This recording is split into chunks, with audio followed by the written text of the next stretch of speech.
Mr. Sен-Мартен, welcome to Kazakhstan. Thank you. Welcome to Kazinform News. We appreciate your time and you coming here. Let's jump right in. And my first question is considers the development of relations between France and Kazakhstan, and what, in your opinion, what priorities do you see in economic and budgetary cooperation with Kazakhstan right now? Well, first of all, thank you very much for having me. We have a very exceptional relationship between France and Kazakhstan. Our both presidents know each other very well. They have met every year since 2022. Twice, President Tokayev came to Paris, and Emmanuel Macron came here in 2023. Yes. Of course, this is very important to strengthen a bilateral relationship when you have two presidents that want the same thing, meaning to diversify partnership, and Central Asia and Kazakhstan in particular is a priority for France. So, business-wise, from our company perspective, of course, it opens roads. Yes. And there are many opportunities. And I came with more than 50 French companies, which is a record. Yes. This is the most important French delegation that have never been here in Astana. And of course, we are benefiting from all this great momentum, which is the Astana Forum. And today we are very proud because it's a French day. The 28th, both presidents wanted it to be the French day, and we welcome with the Prime Minister this morning, French company that are willing to invest here in Kazakhstan. In your opinion, what do you expect of this forum, and what significance does it hold to the international business community? Well, first of all, I want to congratulate Kazakhstan because this international forum has become, in only a few years, a very well-known and very impactful business forum. Yes. And of course, for French company now, it's a no-brainer. They have to go to Astana Forum if they want to make business in this region. And it's not only about Kazakhstan, it's also about the Central Asia region, and why not further? It's about diversifying all our business, and we are talking about very different sectors. We are talking about transport, we are talking about industry, we are talking about energy, but also about cooperation in mining, for example, or in healthcare. And it talks about cooperation, strengthening partnerships. So for us, it's a no-brainer, we have to be there. Yes. And in your opinion, how does France assess the economic potential of Central Asia and Kazakhstan in particular in context of diversifying supplies of critical resources such as rare earth metals? Well, first of all, we are not thinking about that now. Yes. The mining industry is a very well-known industry for France here in Kazakhstan. We have Orano, for example, and we have a long history here. But what is true is that we have to cooperate more about, for example, rare earths or other critical raw materials. Yeah. So we have set up a cooperation, and we are financing €500,000 about how we can cooperate more between our two national agencies. In France, it is a BRGM, which is working with your national agency to see how we can cooperate. It's about training, it's about cooperation, it's about mapping, and it's about being able tomorrow to let French companies work here in Kazakhstan about critical raw materials. But of course, it's a huge and key topic because it's a question tomorrow of sovereignty when we are talking about critical raw materials. And it means a lot that Kazakhstan and France are able to cooperate when it's about sovereignty. It means that we trust each other. It means that we design the future of the century as partners.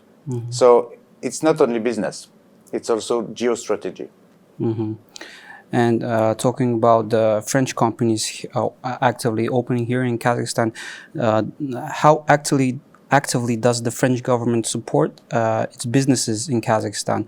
Does it has a specific strategy or economic presence in the region through state mechanisms?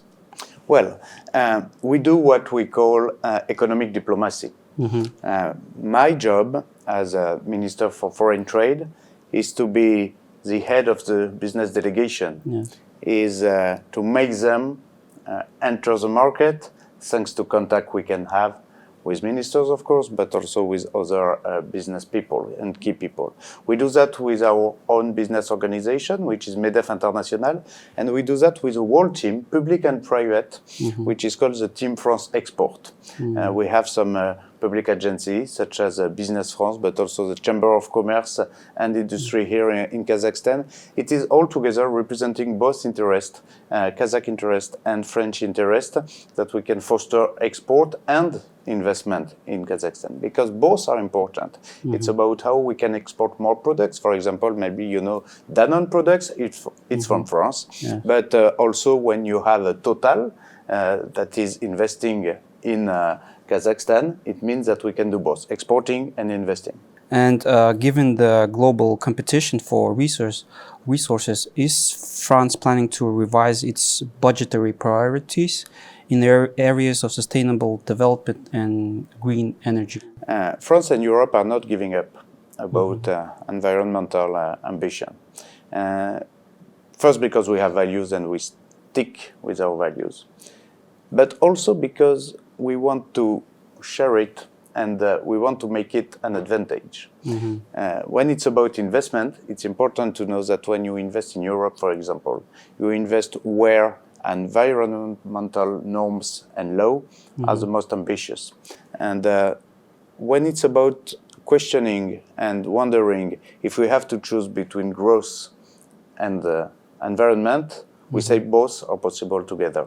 It's just a question of industrial and investment priorities. And talking about the Global Gateway Initiative of the European Union, are there any forms of financial or technical cooperation with Kazakhstan being discussed in Paris right now? Well, we are supporting all the Global Gateway, which is once again a European initiative. Yes. It's about financing, you're right. It's also about how we make better cooperations together. For example, between European Union and Central Asia, what can be done in terms of maybe tomorrow more doing business more easily, cutting red tapes, breaking some barriers. This is diversifying on the most efficient way. So you have to put some public investment. You have noticed that the world, from a trade perspective, has changed now for the last months. So as it has changed, we have to adapt ourselves. And it is the role of the European Union to seek and to look forward to creating and making new business and trade mechanism with other parts of the world, and Central Asia is one of them and is one of our priorities.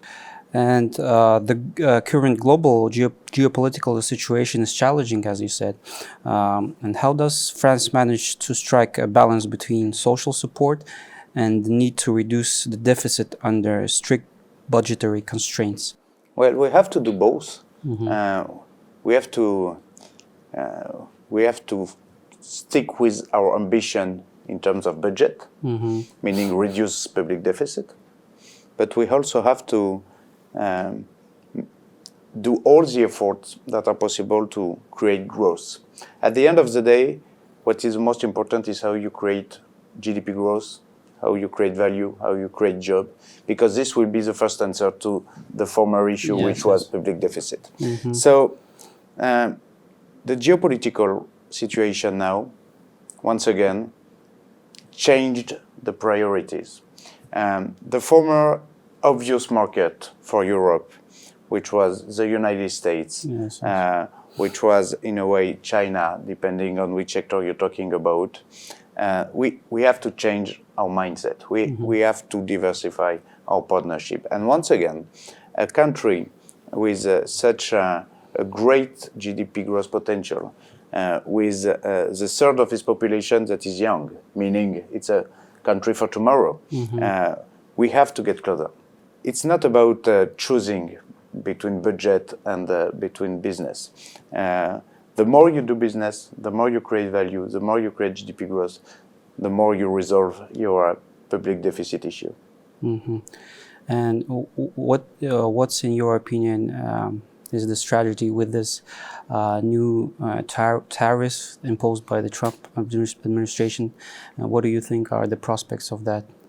Well, I think this is a wrong answer to a real diagnosis. I think a trade war will be a disaster for everyone. And I think the first victim of a trade war would be the USA. When you see all the recession effect, all the inflation effect it could create, I think it's a disaster for everyone. So we have to negotiate, and we have to find a way. This is the European Commission's job now, and France fully supports the European Commission to find the best way to, at the end of this period that will end at the beginning of July, make everyone responsible. And we have to find the good deal that doesn't affect our industry, that doesn't affect American inflation, and that can be in everyone's interest. And I think it's possible. We have to also tell everyone that the European Union is a strength and has some argument also if we need to retaliate at the time. But this is not what we want. We want a positive agenda with the United States, exactly as we want a positive agenda with the rest of the world, because at the end, this is what creates values. And I think the last decades really showcased that when you just free barriers and when you let company do business, it works, it creates value, it creates job, it creates purchasing power in every country. And before we conclude our discussion, our interview, is there anything you want to add from your side and with topics that we haven't covered? Well, nothing to add in particular, except the fact that I'm very impressed by all the good mood I can feel in your country. Today, I had the chance to celebrate the beginning of the construction of the future French International High School. From the very kindergarten till 18 years old, with a French baccalaureate, means a lot to us.